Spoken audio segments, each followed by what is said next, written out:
Aujourd'hui, pour ce second épisode du podcast Le Réseau de mon réseau, je suis en compagnie d'une presque parfaite inconnue. Nous avons eu juste le temps de nous présenter lors d'une interaction rapide, dont l'enjeu était surtout de trouver une date dans nos emplois du temps respectifs. Emploi du temps assez chargé, je dois dire. Il faut dire que Fanny, qui est en face de moi et qui nous accueille aujourd'hui, semble être quelqu'un de bien occupé. On ne se connaît donc pratiquement pas avec Fanny car elle est ma Madame B. Pour celles et ceux parmi vous qui ne le sauraient pas, le réseau de mon réseau, c'est une sorte de chaîne qui nous permet à vous et à moi d'aller à la rencontre de professionnels enthousiastes, motivés par leur pratique, quelle qu'elle soit, et surtout motivés par cette idée de transmission et d'inspiration positive. Je suis donc ici en compagnie de Fanny grâce à David Rousselot, alias Monsieur A. Vous pourrez retrouver facilement l'épisode qui lui est consacré. David nous a mis en lien, comme il sait si bien le faire, avec son enthousiasme à déplacer des montagnes. Pendant les prochaines 15 minutes et des poussières sûrement, nous allons découvrir le parcours de Fanny, la structure dans laquelle il diffuse son énergie débordante, ses missions, sa vision du réseau et à la toute fin de l'épisode, nous aurons sans doute la chance d'entendre parler d'un monsieur ou madame C. Merci donc Fanny de nous accueillir et pour lancer cet épisode 2, je te propose de te présenter en quelques mots à nos auditeurs et auditrices. Bonjour, donc moi je suis donc effectivement Fanny, je suis directrice de Resto Troc, une association sur Angers depuis 5 ans. J'ai fait un Master 2 développement expertise en économie sociale à Grenoble. J'ai travaillé 5 ans dans une ressourcerie comme assistante chef de projet à Paris. Puis j'ai pris la direction de chantier d'insertion dans le 95, dans le Val d'Oise, pendant 5 ans aussi, et pour des raisons personnelles. Et j'ai déménagé sur Angers. Et au moment où je suis arrivée sur le territoire, s'ouvrait le poste de direction à Resto Troc. J'ai postulé et mes administrateurs m'ont choisi. Donc tu es arrivé le 2 janvier 2018. Exactement. Est-ce que tu veux bien nous présenter la structure Resto Troc pour celles et ceux qui ne connaîtraient pas ? Je vais essayer de le faire en moins d'un quart d'heure. 3 minutes même, c'est parfait. 3 minutes. Alors, c'est pas facile, parce qu'il y a trop de choses. J'imagine. Donc, Resto Troc, c'est une association qui est née à Belle-Beille en 1987, créée par des habitants et des travailleurs sociaux à l'époque, avenue Pattonne. Donc, dès le départ, en fait, ça a été le constat que les gens, en fait, connaissaient des situations d'isolement, qu'il y avait de la précarité, vivaient des choses pas forcément évidentes tous les jours. Et l'objet de l'asso a toujours été de favoriser le lien social et aussi l'insertion professionnelle autour du repas. Donc au départ, c'était plutôt des repas partagés. Il fallait chacun mettait la main à la pâte si tu voulais manger. Il fallait faire la vaisselle, des trucs comme ça. Et chemin faisant, l'association grandissant, on a gardé et maintenu l'objet associatif, on est bien là-dessus, et on a développé des différents dispositifs, c'est moche, dispositifs, mais bon, différentes actions pour répondre à l'objet associatif. Et donc, aujourd'hui, Resto Troc, c'est un restaurant dit solidaire dans le sens où toute personne peut venir manger, mais va pouvoir payer en fonction de ses revenus. Donc entre 2 € et 6,80 € le repas. Pour alimenter ce resto, sans mauvais jeu de mots, on a la chance d'avoir des personnes en insertion professionnelle. Donc on a une équipe de 21 salariés en parcours, en parcours d'insertion. Le terme insertion, c'est pas terrible, mais en tout cas en transition professionnelle. Je sais pas trop comment dire, j'ai pas de mots. Si quelqu'un en trouve un plus sympa qu'insertion, je le prends. Donc l'objectif, c'est que de salarier des personnes qui sont considérées comme éloignées de l'emploi et avoir 2 ans maximum pour qu'elles construisent leur projet professionnel et avec un support d'activité. Et le nôtre, c'est la restauration. Voilà, donc ces personnes qui sont en parcours, qui vont donc passer en cuisine, en service, vont faire du nettoyage des locaux, du nettoyage du linge. Voilà, l'idée, c'est de développer des compétences et qu'elles soient transversales. C'est pas forcément, les gens vont pas forcément continuer dans ce métier-là, c'est vraiment un tremplin au niveau professionnel. Et cette notion de tremplin, on l'applique et on l'adapte aussi au niveau de tout ce qui est création du lien social. C'est la raison pour laquelle, au-delà du restaurant, on propose aussi des activités, des ateliers autour de... Alors oui, l'alimentation, on n'est pas allé chercher ça très loin, c'est un peu logique. L'alimentation et plus largement la santé, bien-être, comment prendre soin de soi. Donc toute personne qui passe la porte de Resto Troc, que ce soit pour un renseignement pour venir manger ou voilà, parce qu'il avait de la lumière et qu'il avait envie de rentrer. L'enjeu, c'est qu'on puisse lui proposer des choses sur lesquelles la personne a vraiment envie de s'impliquer, et c'est vraiment de trouver un levier pour ça, pour s'investir, pour créer du lien, etc. Est-ce que tu veux bien présenter du coup tes missions? Qu'est-ce qui anime ton quotidien de directrice de Resto-Troc, situé dans le quartier Belle-Beille à Angers? Moi, donc, au niveau du poste de direction, j'ai en charge la gestion des ressources humaines, dans le but de répondre à l'objet associatif qui est re-questionné et interrogé tous les ans dans le cadre de l'Assemblée générale. J'ai la chance d'avoir un conseil d'administration à qui je rends compte de nos actions et qui est on va dire, le garant des enjeux politiques au sens, on va dire, noble du terme, qui ne sont pas de la politique, mais des enjeux de réponse à des besoins sociaux. Donc je suis l'interface, on va dire, entre l'organe dirigeant bénévole de cette structure et la mise en œuvre opérationnelle. Ce qui veut donc dire, oui, les contrats, tout ça, oui, mais aussi capter les opportunités de financement ou de montage de projets, toujours dans le cadre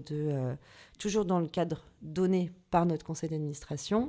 Créer des réseaux, créer des liens avec les structures, c'est très très vaste, sachant qu'en plus la chance qu'on a nous au niveau Resto-Troc, c'est bien qu'on est tant sur de l'insertion professionnelle, donc il va y avoir des réseaux associés, il va y avoir des acteurs associés, les collègues des chantiers, les collègues des EI, plein d'acteurs différents, mais on est aussi sur le lien social, donc là on est plutôt sur tout ce qui pourrait être dynamique centres sociaux. Nous, on est agréé espace de vie sociale, donc ça crée aussi des enjeux et des liens avec plein d'autres personnes. Et on ne s'arrête pas là, puisque c'est vrai qu'on est sur la gestion au quotidien, sur identifier les besoins, qu'ils soient identifiés en interne, mais surtout effectivement en échangeant avec le reste du monde, on va le dire comme ça, et de déployer des actions pertinentes dans le cadre de notre objet associatif. C'est beaucoup de blabla pour dire que... pardon, j'arrête après, mais faut pas me lancer, moi je peux pas.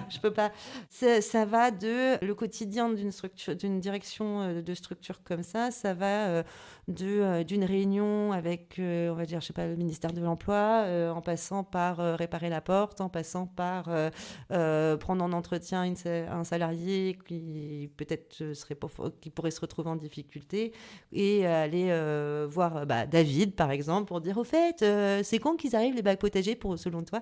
Enfin voilà, c'est très très vaste.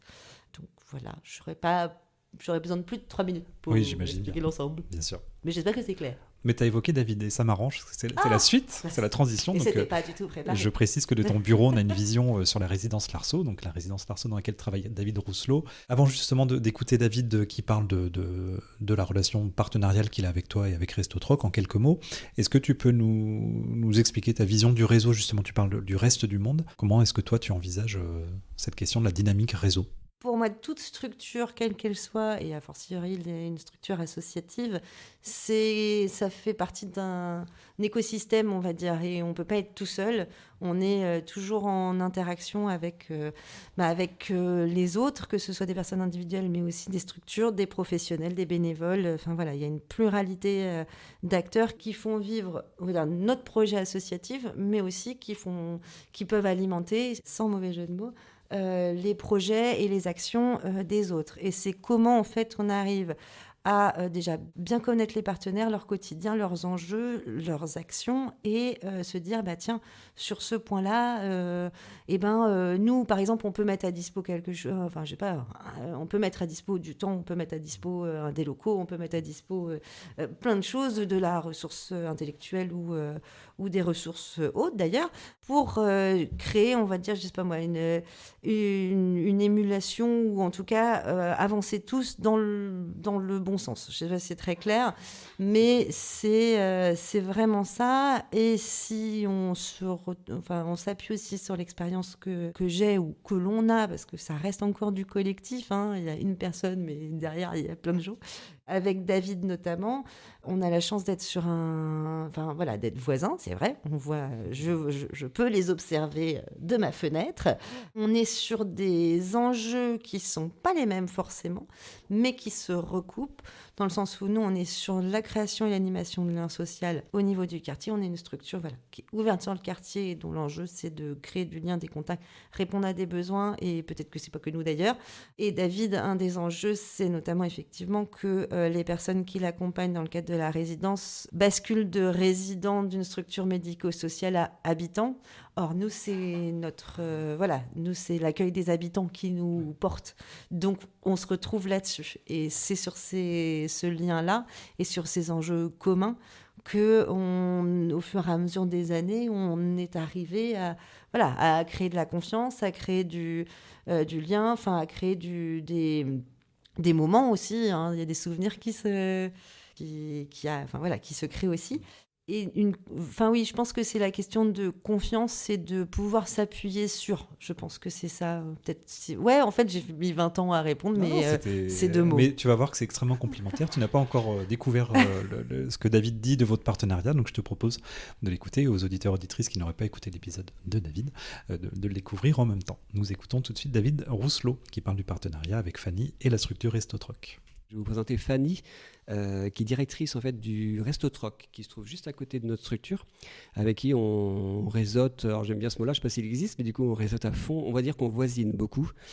Ça a du lien avec le réseautage. C'est une association qui permet de remettre au travail en fait des personnes qui étaient loin du travail, et du coup ils sont encadrés par des cuisiniers mais juste extraordinaires. Et donc c'est des repas de grande qualité en fait, et voilà, il y a c'est une association que j'aime beaucoup, en tout cas dans sa dynamique. Ça a fait partie des premiers ponts qui se sont créés en fait pour que les résidents, ça faisait 20 ans qu'on était juste à côté, il n'y avait pas réellement de lien.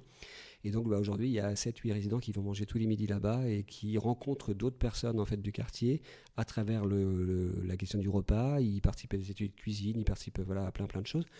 Et je vous ai présenté Fanny parce que toute son équipe est très chouette. J'adore bosser avec toute son équipe, mais j'aime bien travailler avec Fanny dans mon réseau, et donc de manière partenariale. On a peut-être un même langage, et en même temps c'est quelqu'un qui est très attentive en fait à pouvoir dire les choses. Moi j'aime bien quand on a un projet en fait que tout soit pas lisse, et que du coup un projet amène un bon nouveau projet quand on sait bien dire les choses en fait. Donc on a une culture en fait ensemble de pouvoir poser des bons objectifs, alors que leurs missions sont différentes des nôtres. On est très complémentaires justement en fait, et du coup elle est très aidante sur la question de handicap, et nous on est très aidants en fait du coup aussi sur les missions de Restotroc, et pour autant on arrive à bien travailler ensemble parce qu'on se dit les choses, et donc c'est jamais lisse, c'est jamais et qu'on a cette culture commune, ceci dit, d'avoir cette envie de trouver des solutions en fait ensemble.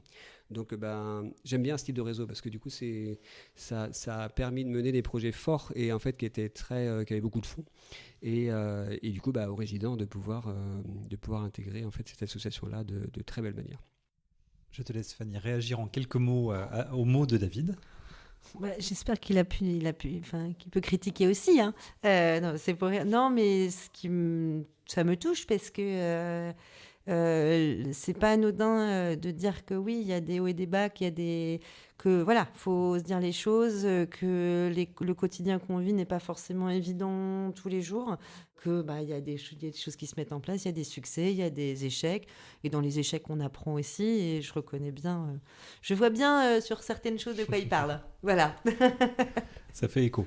Ça fait très écho. Ça fait très écho. Moi je parlais souvenir, lui, c'est ça. Je pense qu'on peut des fois en un regard ou un mot, dire « Ah non, là on va aller vers ça. Ah non, on n'y va pas. » Donc ça, c'est une complicité, j'imagine, qui se construit au fil du temps, des actions, des rencontres, des interactions. Ah oui, c'est une vraie complicité. C'est effectivement, ça va être de la redite après, donc il faudrait que je trouve d'autres mots, mais c'est de l'échange, encore une fois, c'est vraiment de la confiance, et se dire...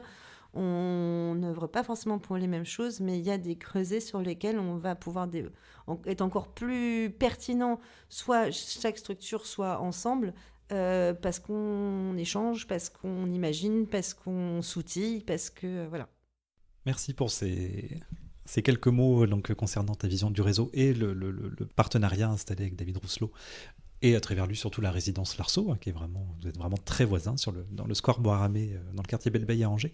On est sur la fin de notre épisode. Est-ce que tu veux bien me présenter une personne C, monsieur ou madame C? Si oui, est-ce que tu veux bien me la présenter en quelques mots de la même façon, voilà, en une petite minute peut-être, en quoi cette personne t'inspire, fait écho Alors, quand la commande a été de choisir quelqu'un, c'est toujours compliqué. C'est un challenge en fait de choisir une personne ou une structure, et j'ai quand même beaucoup hésité, et je me suis dit qu'effectivement là, la personne que je souhaiterais mettre en lumière, c'est donc Marie Sauvêtre de l'association Fil à linge.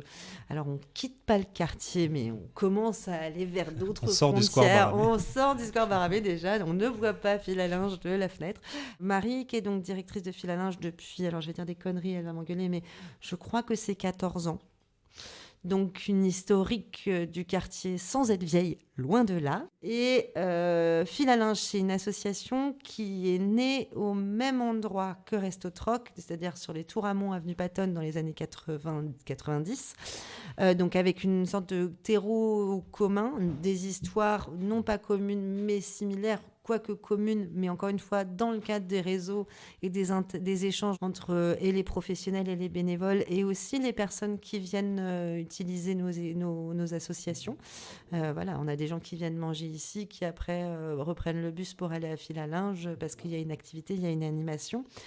On a, on va dire, là, on est sur les mêmes enjeux et des modalités d'intervention qui sont similaires. Nous, on est sur l'insertion professionnelle agréé atelier chantier d'insertion. Donc, c'est un dispositif parmi tant d'autres. Fil à linge, lui, a développé des dispositifs nouveaux et innovants aussi sur l'insertion professionnelle avec ce qu'on appelle les C8R, donc les contrats uniques d'insertion à temps réduit, et sur un support qui est la laverie. Donc voilà, donc nous, c'est la bouffe, eux, c'est l'hygiène, pour le faire simple. C'est très complémentaire. Oui, c'est très complémentaire. Et Marie, en quoi est-ce qu'elle peut éventuellement t'inspirer ou... Alors Marie, elle m'inspire parce que donc moi, quand je suis arrivée il y a 5 ans, je ne connaissais rien du territoire. Je déboulais de ma province, non, pas de Paris, mais bref, à l'inverse. Marie, c'est une des premières personnes que j'ai souhaité rencontrer et qui m'a ouvert la porte, bien évidemment, avec grand plaisir. Elle a pu être très soutenante sur comprendre les dynamiques du quartier, comprendre dans quoi je mettais les pieds aussi.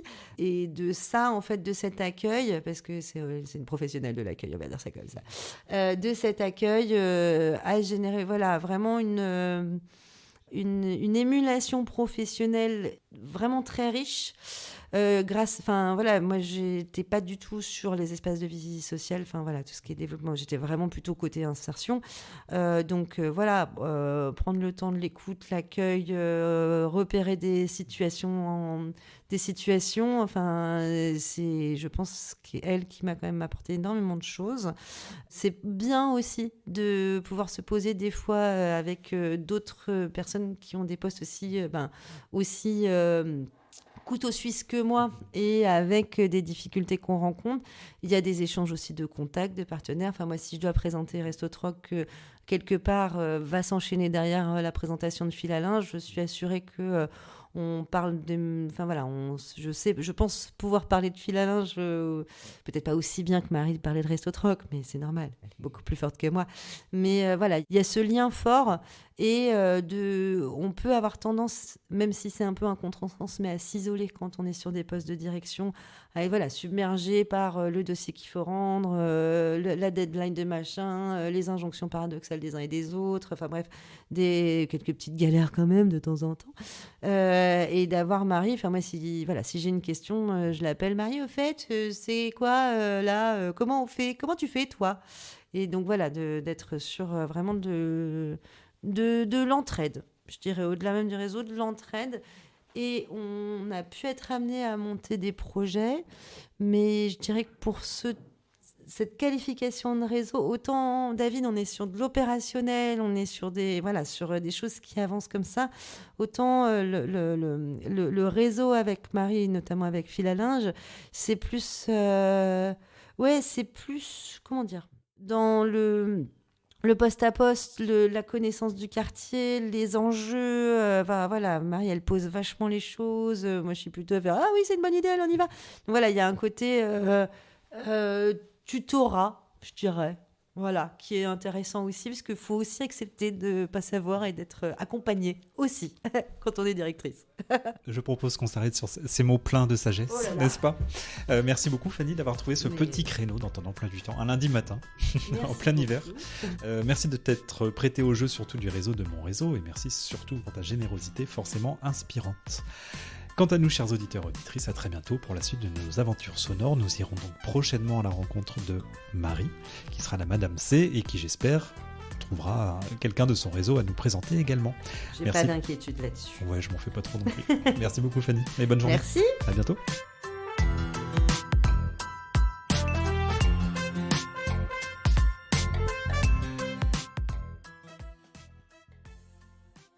Une production Parole et compagnie.